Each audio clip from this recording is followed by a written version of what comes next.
Hola, saludándolos con cariño en esta transmisión del discipulado pastoral. Vamos a empezar, pero tengo que hacer una observación primero. Es probable que sea la última emisión en un ratito.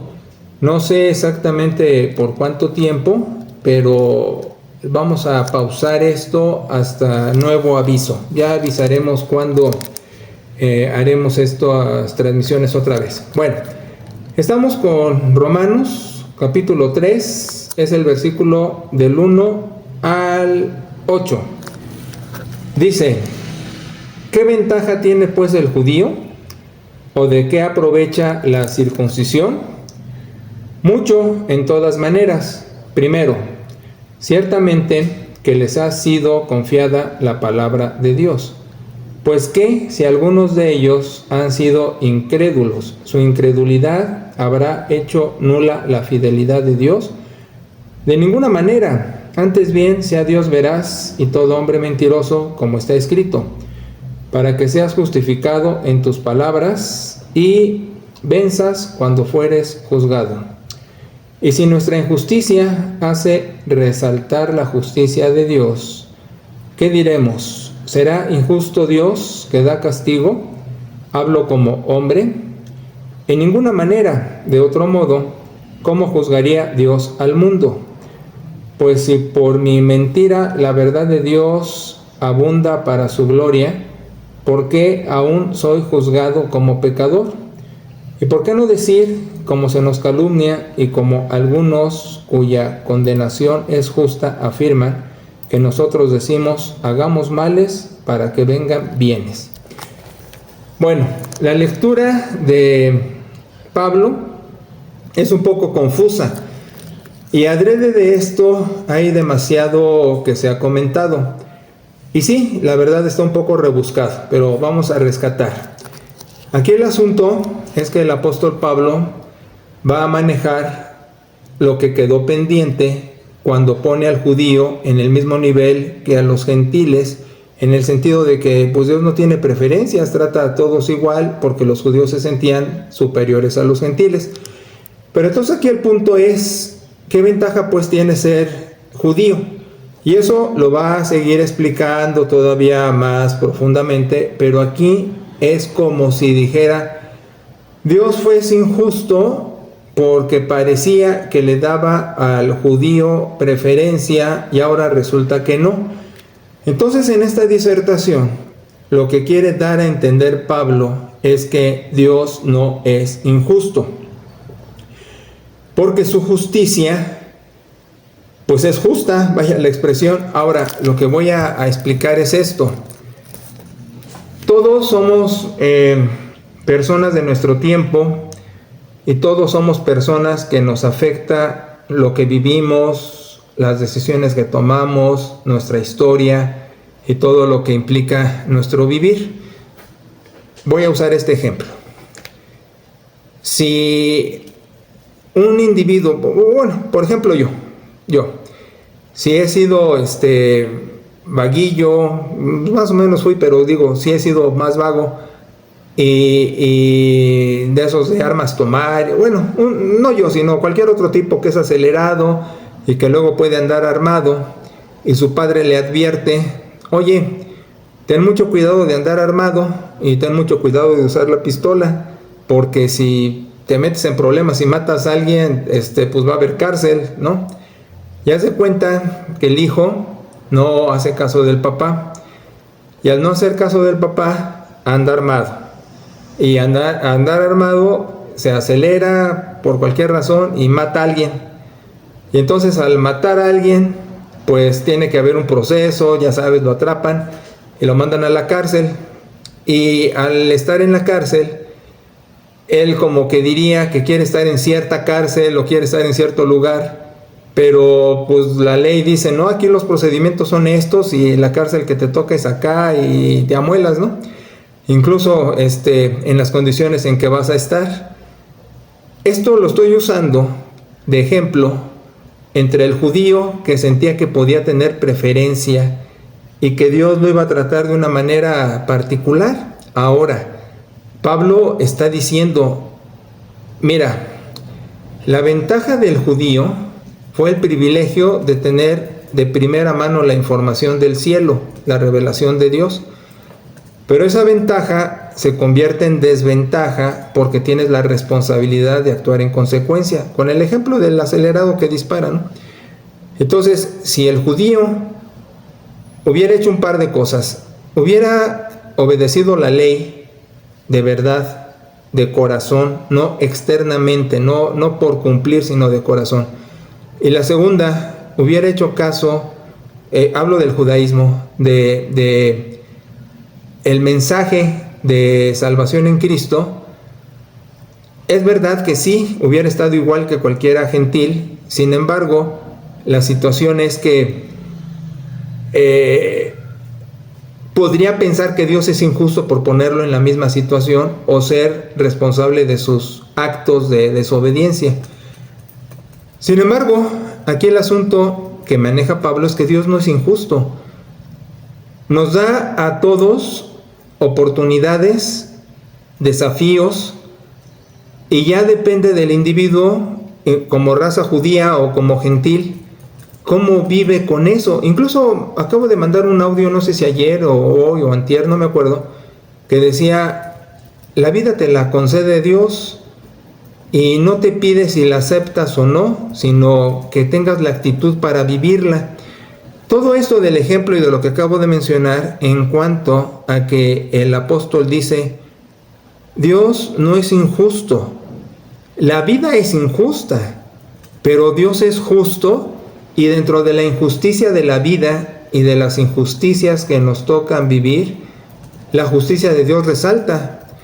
Por eso su conclusión y este enredo de que hagamos males para que nos vengan bienes, no es, pues entonces ya nos vale y vamos a ser desobedientes, o si estoy, diría el judío, en la misma posición que un gentil, pues voy a ser irresponsable, pues no tuvo ninguna ventaja tener lo primero de conocer la verdad divina, su revelación y todas esas cosas. Entonces lo que voy a hacer es que voy a ser irresponsable. Y el apóstol lo que trata de decir es, mira, Dios es bueno, la vida no, pero a pesar de que la vida no sea buena, tú sigue procurando ser bueno delante de Dios, no porque esto te haga merecedor del cielo, sino que vivas como un digno ciudadano del cielo. Y aunque el judío no es más que el gentil, sino estamos en la misma posición, judíos y gentiles, todos tenemos responsabilidad delante de Dios, y Dios no nos falla, no nos miente, no nos engaña, no opera de un modo, no opera de otro modo, sino simplemente la vida es una serie de circunstancias que hay que saberlas sortear, hay que saber caminar con Dios. Y yo diría que todos son procesos de aprendizaje. Y a veces el aprendizaje es doloroso, porque ¿qué más quisiéramos que la vida se desenvolviera en ese sueño, en esa imaginación que luego tenemos, de que todo debe caminar hacia nuestros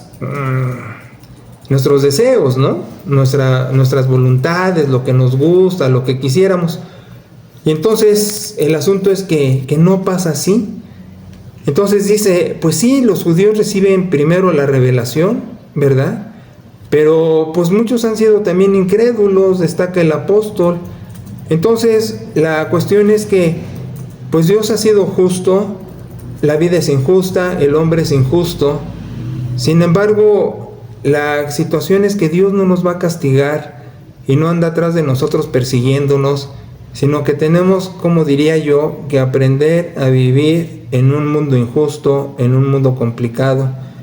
Pero Dios no miente, no engaña, no se equivoca, y lo mejor de todo es seguir siendo fieles.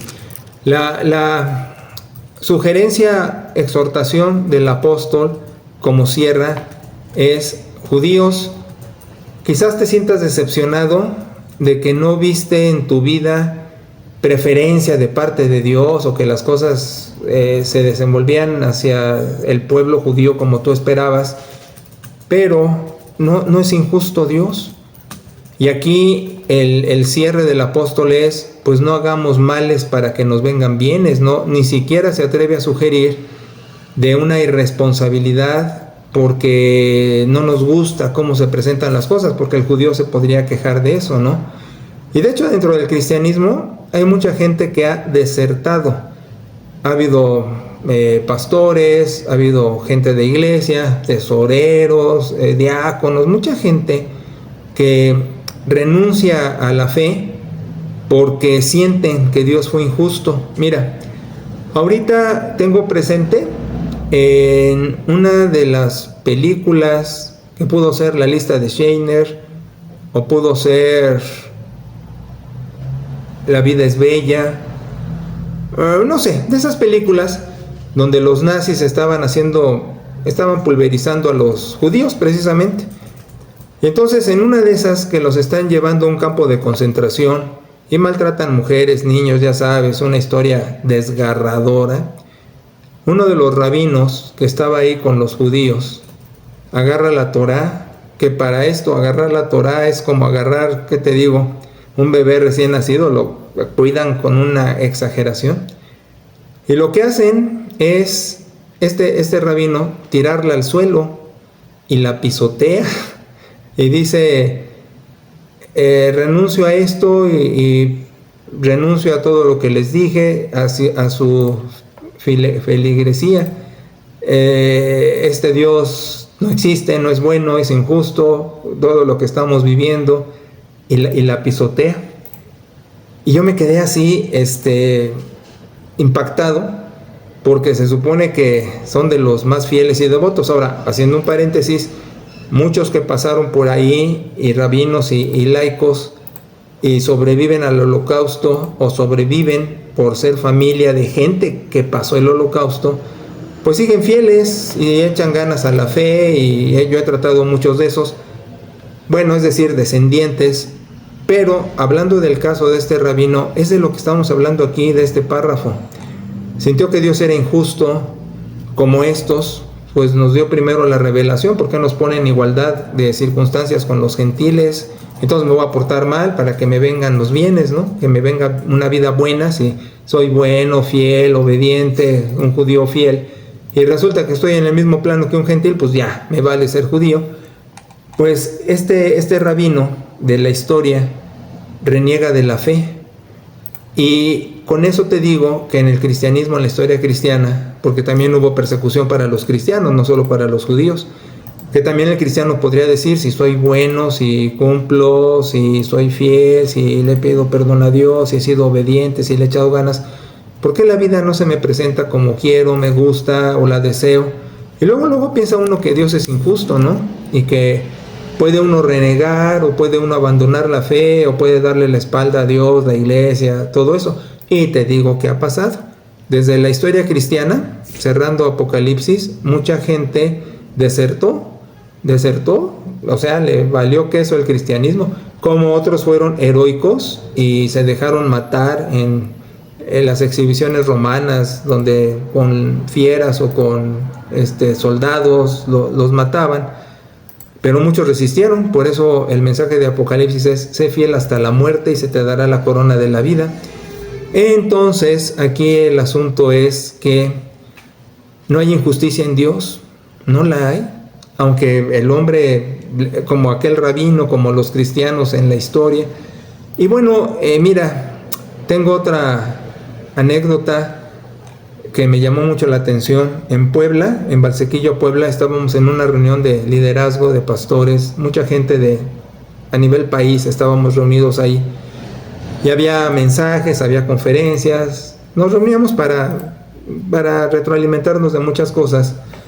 Y pasó una señora, no recuerdo su nombre, caray, pero yo la estimaba y teníamos muy buena relación, y era una de las protagonistas importantes de la fe, gente muy importante, y que le gustaba ir a los sitios más recónditos del país y ver a la gente cristiana y animarlos, todo eso, ¿no?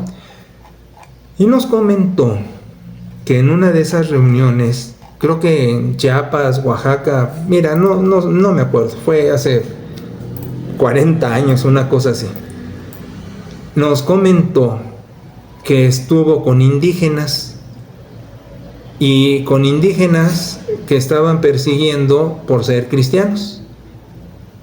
Y comenta la experiencia de que en un círculo donde estaban orando, tomados todos de las manos,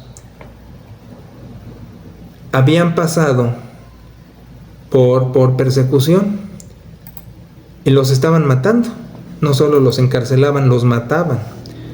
Entonces lo que dijo esta señora, y fue lo que más me conmovió, fue que tomados de las manos los indígenas decían: Señor Jesucristo, Señor Jesucristo. Y no me acuerdo qué más decían, y no te voy a inventar, pero tengo muy presente que decían Señor Jesucristo tomados de las manos. Pero dentro de lo que estaba pasando, no iban a renegar de la fe, ni iban a renunciar a Dios, ni a la iglesia, ni a eso, sino como que estaban pidiendo valor. Y me conmovió mucho, porque les iba a ir feo, y nada más decían Señor Jesucristo, tomados de las manos, y algo más que no recuerdo. Y fíjate que eso también pasó en el libro de Hechos, en el capítulo 4, cuando los amenazan que no hablen más del evangelio y que se calmen, porque si no también les va a ir muy mal. Entonces la oración que hacen allí, y dicen: oh gran déspota. Déspota es una palabra tergiversada en castellano, porque ahora la entendemos como de alguien malo, que hace mal, un engreído que maltrata. Pero la palabra déspota en el griego primeramente quiere decir amo, señor, dueño. Entonces cuando se dirigen a Dios y le dicen: oh gran déspota, despotis, mira sus amenazas, y ante esas amenazas haz que nosotros perseveremos en lo que tenemos que hacer, pues es muy conmovedor, muy conmovedor, porque igual les está yendo muy mal, se encomiendan a Dios y valientemente se lanzan. Entonces es lo que estamos diciendo. Si aquí en esta estrofa pequeña los judíos tienen que entender que están igual que los gentiles, no hay preferencia delante de Dios ya. La preferencia es Cristo, y todos somos como que agregados, ¿no?, por Cristo, que es el escogido. Y en este párrafo podría el judío brincar: es injusto Dios, no es correcto esto. Y dice el apóstol: no hay injusticia en Dios, la vida es difícil, la vida presenta muchas cosas, pero Dios no es malo, y no hay que hacer males para que nos vengan bienes, sino Dios es veraz, todo hombre mentiroso. Y te lo voy a decir así: la peor mentira de Dios, que no hay, pero por decirlo así, supera la mejor verdad del hombre. Entonces Dios sabe lo que hace, Dios sabe por qué escoge al pueblo judío, y Dios sabe por qué involucra a los gentiles, y por qué se sacan de onda los judíos, pero por qué tiene corazón para todos, y por qué al final, pues al final de todo, pues Dios es generoso, aunque la vida sea complicada. Pero la conclusión es: pues no hay que hacer males para que nos vengan bienes. No se trata de eso, se trata de seguir siendo fieles en un apostolado. La vida de hecho es un apostolado. Dicen que el apostolado es cuando alguien decide hacer algo enorme, ¿no?, generoso, para servir a Dios, al prójimo. Es un apostolado, ¿no? Pero pues la vida en sí es un apostolado, implica mucho dolor, mucho sufrimiento, pero también mucho amor. Y si uno aprende a ver la vida con todos sus lados, y uno aprende a decir que se haga la voluntad de Dios, y yo camino en este aprendizaje, pues al final Dios es bueno. Y el peregrinaje de vida que nos toca, pues es eso, aprendizaje. Y a veces es lo que no nos gusta. El judío tenía que ser moldeado. Ya te dije en una emisión que luego pues es medio engreído, a pesar de que le iba muy mal. Y bueno, es decir, perseguido y todo eso, pero aquí se sentía privilegio, ¿no? Pues Dios tiene que tratarme diferente porque soy judío, ¿no? Y el aprendizaje es doloroso. Pues a quién le gusta que nos enseñen, y a veces la enseñanza es canija. Fíjate que en el fútbol, los entrenamientos más difíciles, más duros, bueno, pues en todo el deporte, Dicen, no pain, no game, ¿no? Si no hay dolor, no hay juego. Si no hay dolor, no hay crecimiento. Incluso los que hacen ejercicio, gimnasio y todo, esos dicen, ¿no? Que tienen que sentir la molestia, porque si no, no hay crecimiento.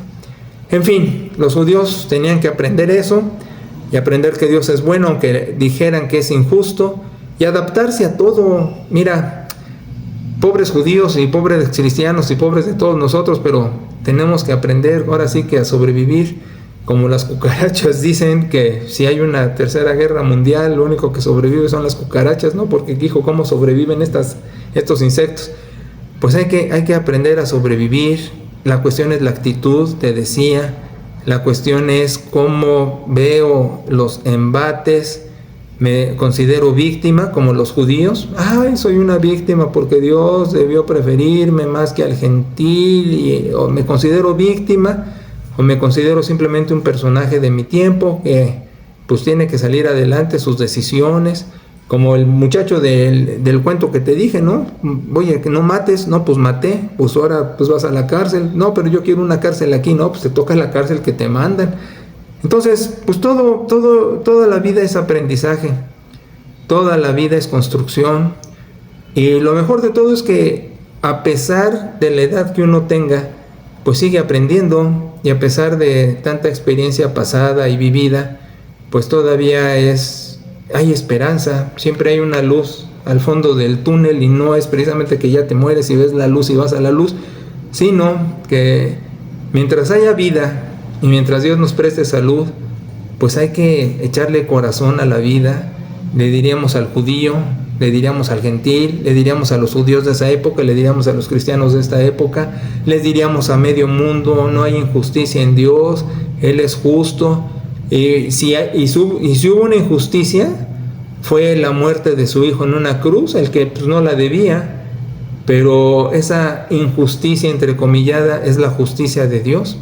Entonces, mi mejor mensaje para cerrar este periodo de discipulado y esperar cuando se vuelva a dar la oportunidad, es decir, como dice el apóstol al final, no entrar a esa calumnia de hagamos males para que nos vengan bienes. No hay que rendirse, hay que entender que Dios es justo, hay que entender que la vida es injusta, hay que entender que los hombres somos injustos, pero hay que entender que Dios sigue siendo generoso a pesar de la injusticia del hombre, y que al final, estando en Cristo y caminando con Dios, pues siempre hay un mañana. No es el final, no la vida se termina hoy, sino continúa. Y así continuó para los judíos. Tuvieron el bachezote del holocausto terrible con los nazis y muchas otras cosas, no solo eso.